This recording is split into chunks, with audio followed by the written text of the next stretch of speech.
Heat fans, I'm mad at myself. Why, you ask? Well, I wanted to remember our 1 year anniversary, or our birthday, if you will, and I missed it. Disappointed in myself. Our first ever video on the Heat Report was May 15th, which was an Eastern Conference Finals preview with the Boston Celtics. We just passed a full year of making content. I'm so happy to be doing this with you guys. And let's spam those HBDs for the birthday of the channel. Whoever spams HBD the most on today's show will get a shout out on a video in this upcoming week. So spam those HBDs.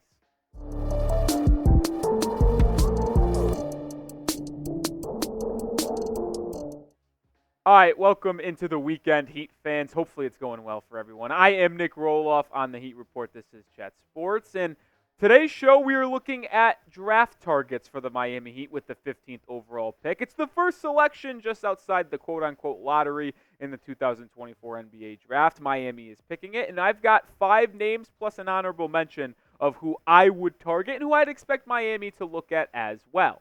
Before we get into some prospects, though, I think it's important to realize what the biggest needs are for the Miami Heat, at least in my mind. Number one is a consistent scoring guard. Now, are they going to find that at pick 15? Probably unlikely, but that is why there are so many trade rumors for Donovan Mitchell, potentially Trae Young, because the Heat need someone to take the pressure off Jimmy and Bam in the regular season and postseason as a consistent scoring option. You also need a floor-spacing big man to play alongside Bam Adebayo as well as back him up. But this is more of a center, not a forward. Nikola Jovic obviously can space the floor and can hit the shots from beyond the arc at a good clip next to Bam, but I'm looking more at a center. And then number 3, an athletic 3-and-D wing, because you're going to lose Caleb Martin free agency. That is basically set in stone. And it's very unlikely you're going to keep Haywood Highsmith as well. So you're going to need someone to come off that Eric Spoelstra bench to play defense and hit some big-time shots from the outside. All right, without further ado, after looking at my biggest needs, the first draft target and my number one guy I hope slides to Miami at 15 right now that I think is realistic. There's obviously better targets out there, but I'm only looking at guys that I expect to be there in that 15th pick range. And mine is Kyle Filipowski, the forward/center out of Duke. I've been a big fan of his game for a while now, and there's been comps to Lauri Markkanen because of his size and the way he moves on the floor, which is fine. It's fair. Probably not as consistent or good as a three-point shooter as Lauri is, but he also developed that game after coming out of Arizona. But the measurables on Filipowski are interesting, to say the least. He's 6'10 and 3/4, so the height is good without shoes. So with shoes, he's a 7-footer. Like, that is good stuff to be a player next to Bam or behind Bam.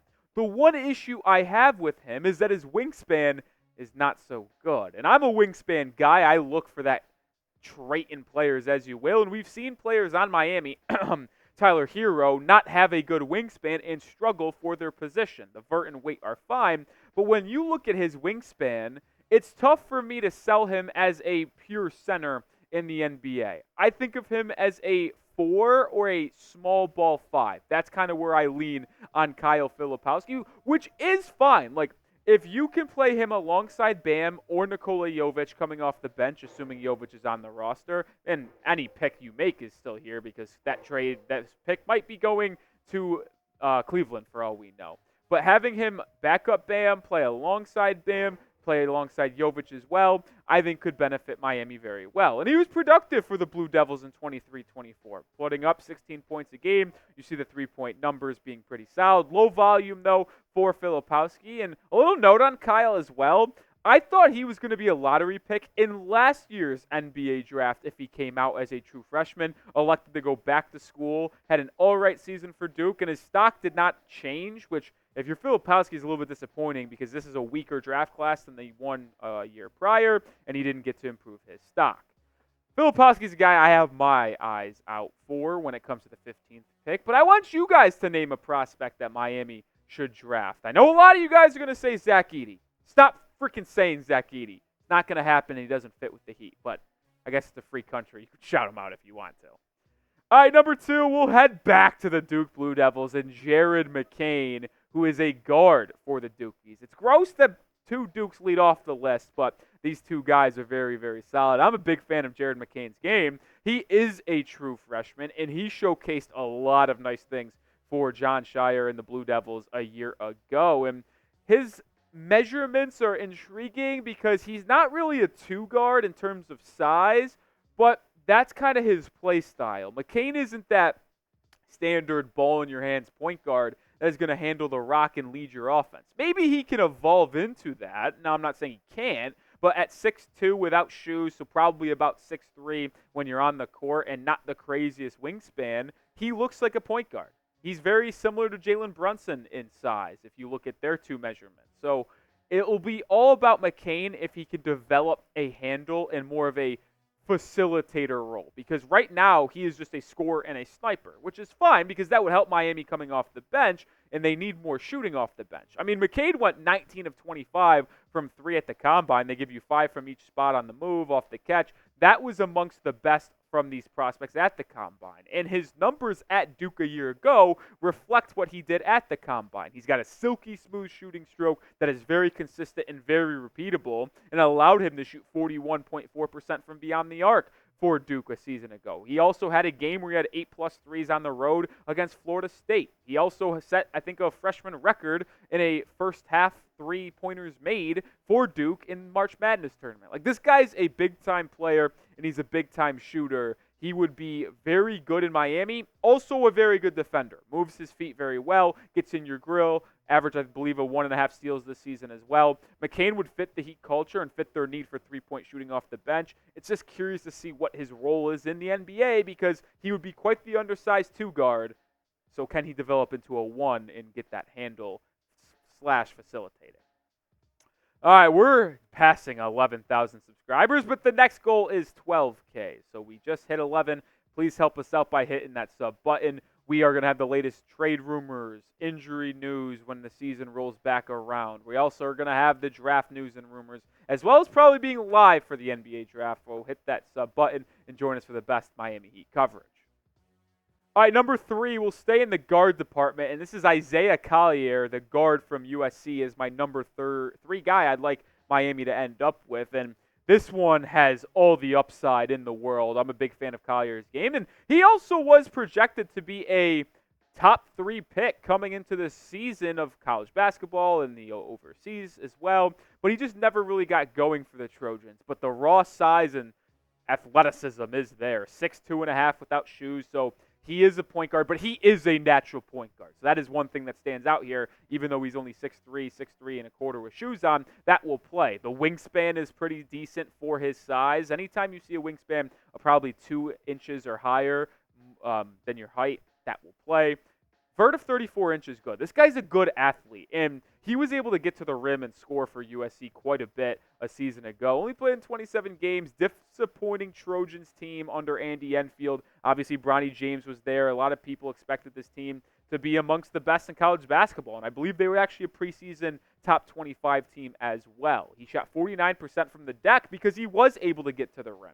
Now, the one concern with Collier is he doesn't have a consistent jump shot, but when you watch him play, it isn't the ugliest jump shot. It looks like something that can be refined and really developed into a consistent three-point asset. And Collier right now already flashes an amazing first step and finishing ability to be a top-tier scoring guard in the NBA. So if you add a three-point ball that is even just 36.5%, 37% from deep in the NBA on catch and shoot, doesn't have to be a big volume guy, only has to put up 3.5, 4 a game, but if you shoot 37% and you add in the quickness, the first step, getting to the rim and finishing, this is someone who could average 15-plus points per game relatively early in his career in the association, and he's already a good passer.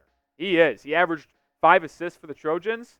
Well, that team stunk, so to average 5 assists there with bad teammates, that just showcases, imagine if he had good teammates, it'd be closer to 7 or 8. He is an elite passer and facilitator.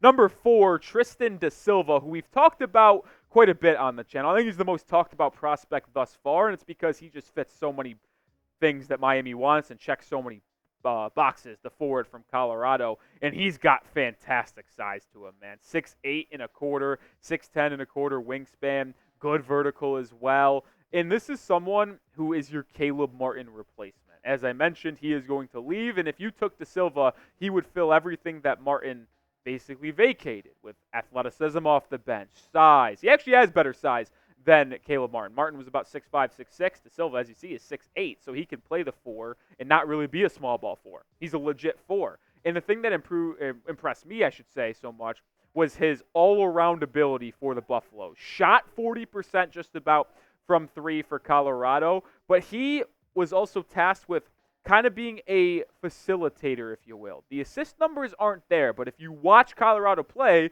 and specifically watch them in March Madness, where they made it all the way to the Sweet 16, they were fantastic, and they were letting him have control of the offense. He's also really good at moving his feet, and those lengthy arms of a 6'10.5" wingspan allows him to get to some shots that he can't. So I'm a big fan of what he can provide to Miami defensively as well as the offensive side. And this is just a Heat draft pick. Everything I mentioned, his defense, his IQ, his 4-year college career. I mean, this is an older prospect, 21, 22 years old. He is exactly what you would think a Miami Heat draft pick would be. Big fan of him. I hate to keep on saying I'm a big fan of all these guys, but they made the list, so I really am. We talked about needs for Miami. Scoring guard, shooting, floor spacing big, athletic wing, 3-and-D off the bench. What is the biggest need for the Miami Heat in your opinion? I know a lot of you guys are going to say size, but we'll see what you guys have in store for me down in the comment section. Last pick here is Devin Carter, the guard from Providence, number 5 on the list. And I think Providence is just really bringing out a good array of guards here with Devin Carter. They also got Dual inside, who's in the G League Combine right now, in case you didn't know. But Devin Carter, you want to talk about an athletic freak? Yeah, this is one of them. 6'2 1/4 without shoes. How about this wingspan? 6'8 3/4. Are you shitting me? 6.5-inch wingspan added to your height? Unbelievable. And that's not even the most crazy number on here. He registered a 42-inch vertical at the NBA Combine. That was the top of this class. It was tied, but still the top. When I look at Devin Carter, I just see Josh Hart. I do. And Josh Hart's 6'4", 6'5". He's more of a 3, plays small ball 4 because of his physicality and athleticism. I think Devin Carter is a guard version of Josh Hart. He will crash the glass. He will dunk on top of you because he's got a 42-inch vertical with lengthy arms. And his numbers at Providence reflected that. I mean, we're talking about a 6'2 guard, fellas, averaging 8.5 rebounds. That is not common. And it's not like he can't score the basketball. He is a more polished scorer right now and was at Providence than Josh Hart was when he was coming out of Villanova. He averaged 20 points a game. And Bryce Hopkins, who the best player on Providence was, he tore his ACL. Carter was the number 2. He stepped up, started getting the number 1 assignments from opposing defenses, and did not waver. Still put up 20 points a game and shot really well from 3 at 37.7%. And it's not me who will have a crush on Devin Carter, which I do. I'm guaranteeing you this right now. The Miami Heat will love Devin Carter. Absolutely will love him because his winning mentality, his toughness, his grit, he's an experienced college player. He started his career at South Carolina. Pat Riley will fall in love with Devin Carter. And honestly, if you had to put a gun to my head and say, who would the Heat take in the NBA draft if they kept the pick at 15? This would probably be my pick. Probably not the guy I want the most, but it is the person I think Pat Riley will fall in love with the most.